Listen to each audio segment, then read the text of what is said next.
Good morning my dear friends. मैं आशा करता हूं कि आप लोग अपने घर पर स्वस्थ होंगे। Today I will discuss about a new topic. The name is cell. Cell cell is the structural and functional unit of life. अगर हम बात करें सेल की, तो हमारा जो शरीर है वह सेल से बना हुआ है।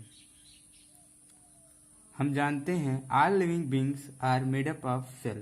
सभी सजीव जो हैं सेल से बने हुए हैं। The cell is the structural and functional unit of the body. हमारे शरीर का सेल जो है स्ट्रक्चरल और फंक्शनल यूनिट है। सभी सजीव all living beings are developed from a pre existing cell. सभी सजीव इसी सेल से ही डेवलप होते हैं। Cell, how numerous? Larger an organism, greater the number of cell in its body. Means organism means living being जितना ही ज़्यादा large होगा उतना जो सेल होगा उनमें सेलों की संख्या उतना ही ज़्यादा होगा। अर्थात हम यह कह सकते हैं कि कोई भी ऑर्गेनिज्म जितना बड़ा होगा उसमें उतने ही सेल होंगे। छोटे जीव में कम सेल होंगे और बड़े जीव में ज़्यादा सेल होंगे। ये सेल जो है कई प्रकार के होते हैं, जैसे कि सिंगल सेल्ड, फ्यू सेल्ड और मल्टी सेल्ड। अगर हम बात करें सिंगल सेल की, तो many small plants and animals are made up of just one single cell. कुछ प्लांट्स और एनिमल ऐसे होते हैं जो केवल सिंगल सेल से बनते हैं, उन्हें हम सिंगल सेल्ड कहते हैं, जैसे बैक्टीरिया, ईस्ट, एमोइबा। बैक्टीरिया, ईस्ट, एमोइबा ये ऐसे प्लांट्स और एनिमल हैं जो सिंगल सेल्ड हैं। कुछ ऐसे होते हैं जिन्हें हम फ्यू सेल्ड कहते हैं। इनमें फ्यू हंड्रेड सेल्स या फ्यू थाउजेंड सेल्स होते हैं। इसमें जो सेल की संख्या होती है वो 100 या कुछ हजार तक होती है, जैसे स्पेरोगाइरा वोल्वोक्स। उसके बाद कुछ ऐसे होते हैं जो मल्टी सेल्ड होते हैं, जो बड़े बड़े जीव जंतु को हम क्या कहते हैं, मल्टी सेल्ड। ये मल्टी सेल्ड होते हैं, जैसे हम लोग हैं। आम का पेड़ हुआ, नीम का पेड़ हुआ, सभी सजीव जो बड़े बड़े होते हैं वो मल्टी सेल्ड होते हैं। सेल हाउ स्मॉल, सेल कितना छोटा होता है।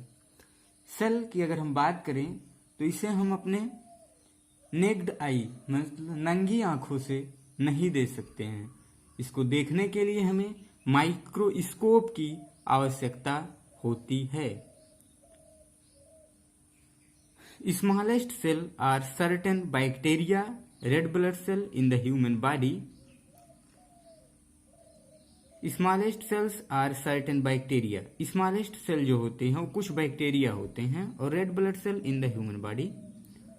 Longest cell are the nerve cell. सबसे बड़े जो सेल होते हैं वो नर्व सेल होते हैं। अगर हम बात करें सबसे लॉन्गेस्ट होते हैं वो, लेकिन अगर बात करें लार्जेस्ट की, तो हमारे शरीर में लार्जेस्ट सेल जो होता है वो ऑस्ट्रिच का एग होता है। Ostrich egg is the largest single cell of the living world today. Ostrich egg जो होता है वो सबसे लार्जेस्ट सिंगल सेल होता है आपके लिविंग वर्ल्ड टुडे में। सेल की अगर हम शेप की बात करें तो different shape of cell are often related to different function they perform. Means we can say that कि जैसा उनका कार्य होता है उसी के अनुसार इनका आकार होता है।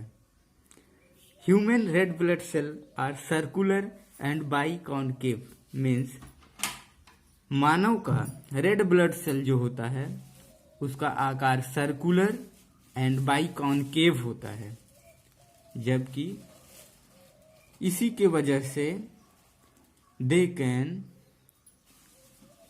पास oxygen in the blood,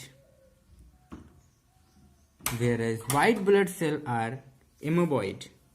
white blood cell जो होते हैं वो amoeboid होते हैं, so that they can squeeze out through capillary walls.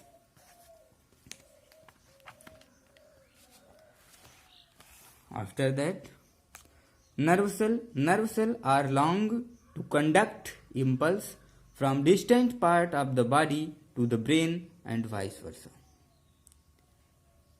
Guard cell are stomatal pore in the leaf are bean shaped to open and close it. guard cell जो होते हैं वो bean shaped होते हैं, बीन के आकार के होते हैं, so that वो आसानी से खुले और बंद हो सकें. उसके बाद हम बात करेंगे सेल मेम्ब्रेन जो होता है वो सेल के अंदर होता है. सेल जो होता है हमारा मुख्यतः 3 चीजों से बना होता है: सेल मेम्ब्रेन, साइटोप्लाज्म, न्यूक्लियस. 3 चीजों से हमारा सेल बना होता है. सेल मेम्ब्रेन जो होता है वो सेमी पेरिविएबल होता है. It gives shapes and rigidity of the cell. It have fine porous and outer the cell wall is mostly made up of cellulose. अगर बात की जाए सेल वॉल की तो सेल वॉल हमारा जो होता है बस किस चीज का बना होता है? सेलुलोज का बना होता है. ये था हमारा सेल मेम्ब्रेन. अब सेल जो है वह दूसरा पदार्थ जो उसमें होता है cytoplasm. Cytoplasm is the part of the cell inside the cell membrane and outside the nucleus. यह सेल में साइटोप्लाज्म जो होता है वह न्यूक्लियस के बाहर होता है और सेल मेम्ब्रेन के अंदर होता है. It is semi liquid substance. यह सेमी लिक्विड सब्सटेंस होता है. Many chemical reactions categorized by enzyme occur in it. It contains several organelles such concerned with some specific function. The part of the cytoplasm other than the organelle is called cytosol. क्या बोला जाता है उसको? Cytosol. Nucleus जो होता है ये large somewhat spherical body lying nearly in the center of the cytoplasm. ये होता है न्यूक्लियस. उसके बाद अगर हम बात करें cell based on the organization of nuclear material, जो सेल होता है वह कौन कौन से मटेरियल के हिसाब से अगर हम उसको डिवाइड करना चाहे तो सेल 2 प्रकार के होते हैं. एक यूकैरियोटिक और दूसरा प्रीयूकैरियोटिक. यूकैरियोटिक 2 शब्दों से बना है, यू और कैरोन. यू का मतलब ट्रू और कैरोन का मतलब nucleus. Eukaryotic well defined nucleus with nuclear membrane. मतलब यूकैरियोटिक में न्यूक्लियर मेम्ब्रेन पाया जाता है, जबकि प्रोकैरियोटिक 2 शब्दों से मिलकर बना हुआ है, प्रो और कैरियन. प्रो का मतलब होता है प्रिमिटिव जबकि कैरोन का मतलब होता है nucleus. No nuclear membrane DNA in the form of a ring in cytoplasm. मतलब यूकैरियोटिक सेल में न्यूक्लियर मेम्ब्रेन तो पाया जाता है लेकिन प्रोकैरियोटिक सेल में न्यूक्लियर मेम्ब्रेन नहीं पाए जाते हैं.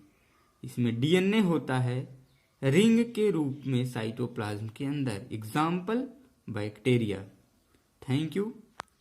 अगर वीडियो पसंद आई हो तो लाइक एंड शेयर और सब्सक्राइब करें. Thank you.